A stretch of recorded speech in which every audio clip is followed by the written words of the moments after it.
ఇప్పుడు మన chief guest Shri Bhupathi రాజు శ్రీనివాస్ వర్మ గారు, honourable union minister of state of heavy industries and steel మాట్లాడవలసిందిగా కోరుతున్నారు.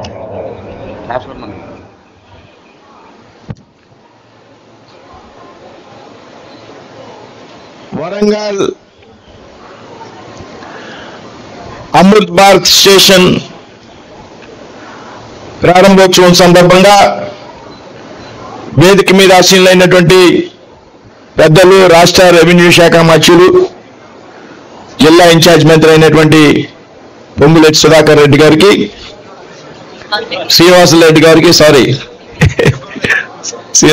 గారికి, స్థానిక పార్లమెంట్ సభ్యురాలు సోదరి కావ్య గారికి, వేదిక మీద ఆసీనులైనటువంటి సీనియర్ పార్లమెంట్ సభ్యులు, శాసనసభ్యులు, మాజీ శాసనసభ్యులు, శాసన మండలి సభ్యులు, నగర మేయర్, ఇతర ప్రజాప్రతినిధులకు అందరికీ కూడా పేరు పేరున నమస్కృతులు తెలియజేస్తున్నాను.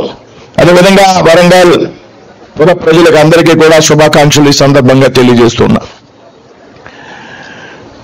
నరేంద్ర మోడీ గారు భారత ప్రధానమంత్రిగా బాధ్యతలు స్వీకరించాక దేశంలో అన్ని రంగాల్లో కూడా ప్రపంచంలో ఇతర దేశాల్లో పోటీ పడే విధంగా పెద్ద ఎత్తున వికసిత్ భారత్ లక్ష్యంగా కార్యక్రమాలతో ముందుకు వెళ్తున్నారనేటువంటి విషయాన్ని మనంతా కూడా గ్రహించాలి.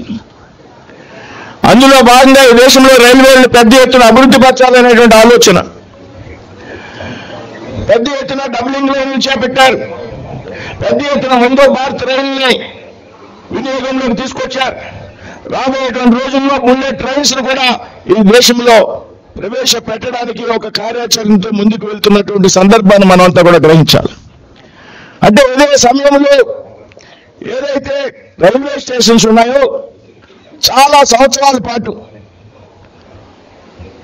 అభివృద్ధి చెందని కారణంగా రైల్వే స్టేషన్లో అత్యాధునికమైన సౌకర్యాలతో, అంతర్జాతీయ ప్రమాణాలతో సౌకర్యాలు ఏర్పాటు చేయాలనేటువంటి ఆలోచనకు భారత ప్రధానమంత్రి నరేంద్ర మోడీ గారు స్వీకారం చుట్టడం జరిగింది. అందులో భాగంగా దాదాపు ఈ దేశంలో 1300 రైల్వే స్టేషన్ 1,00,000 కోట్ల రూపాయలతో అభివృద్ధి చేయాలనేటువంటి కార్యక్రమాన్ని భారత ప్రభుత్వం తీసుకోవడం జరిగింది. అందులో భాగంగా తెలంగాణలో 40 రైల్వే స్టేషన్, ఇవాళ మనం ప్రారంభోత్సవాలు జరుపుకునే 3 రైల్వే స్టేషన్లు అయినా కానీ రాబోయేటువంటి రోజుల్లో మరొక 37 రైల్వే స్టేషన్ల విధంగా తెలంగాణలో మనం ప్రారంభోత్సవం చేసుకోవడానికి సిద్ధంగా ఉన్నామనేటువంటి విషయాన్ని మనం కూడా గమనించాలి. ఇక్కడే పక్కన ఉన్నటువంటి కాజీపేట స్టేషన్ కూడా 5 కోట్ల రూపాయలు అభివృద్ధి పరచడం జరుగుతాం. ఈ విధంగా రైల్వేలకు పెద్ద ఎత్తున ప్రాధాన్యతనిస్తూ ప్రయాణికుల సౌకర్యం కోసం పెద్ద ఎత్తున ఏర్పాట్లు చేస్తూ భారతీయ రైల్వేల్లో ఒక సరికొత్త అధ్యాయానికి శ్రీకారం చుట్టింది అనే విషయాన్ని మనంతా కూడా గ్రహించాలి మిత్రులారా. ఏదైతే సౌకర్యాలు ఉన్నాయో వృద్ధులకు సంబంధించి, వికలాంగులకు సంబంధించి ప్లాట్ఫారాలను ఎక్స్టెండ్ చేయడం కానీ, ఎస్కలేటర్స్ ఏర్పాటు చేయడం కానీ, వెయిటింగ్ రూమ్స్ ఏర్పాటు చేయడం కానీ, టాయిలెట్ సౌకర్యాలు మెరుగుపరచడం కానీ, ఏదైతే ఇన్ఫ్రాస్ట్రక్చర్ ఉన్నదో రాబోయే 30-40 సంవత్సరాల పాటు కొరత లేకుండా ఆ విధంగా రైల్వే స్టేషన్ తీర్చిదిద్దాలనేటువంటి ప్రయత్నంలో భాగంగా ఈ అమృత్ భారత్ స్కీమ్ని భారత ప్రభుత్వం చేపట్టడం జరిగింది. ఇవాళ తెలంగాణలో 40 రైల్వే స్టేషన్, రాబోయేటువంటి రోజుల్లో మరిన్ని రైల్వే స్టేషన్ శ్రీకారం చుట్టేటువంటి అవకాశం ఉంది. కాజీపేటలో ఇవాళ కోచ్ ఫ్యాక్టరీని ఇవ్వడం జరిగింది. వరంగల్లో ట్రైబల్ యూనివర్సిటీని ఇవ్వడం జరిగింది. వరంగల్ ఒక చారిత్రాత్మక నగరం అనేటువంటి విషయాన్ని ఈ సందర్భంగా ప్రస్తావిస్తున్నా. ఓరుగల్లు కేంద్రంగా కాకతీయులు పాలించినటువంటి ఒక ప్రదేశం ఇది. రామప్ప దేవాలయానికి భారత ప్రధానమంత్రి చొరవ కారణంగా యునెస్కో గుర్తింపు పొందింది.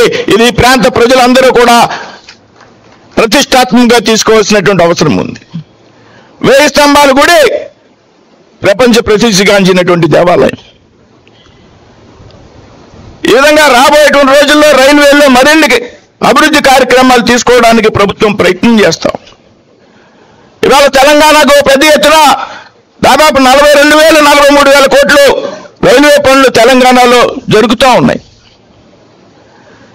ఈ ఏడాది బడ్జెట్లో 5,300 కోట్ల రూపాయలు రైల్వేలకు తెలంగాణ కేటాయించడం జరిగింది.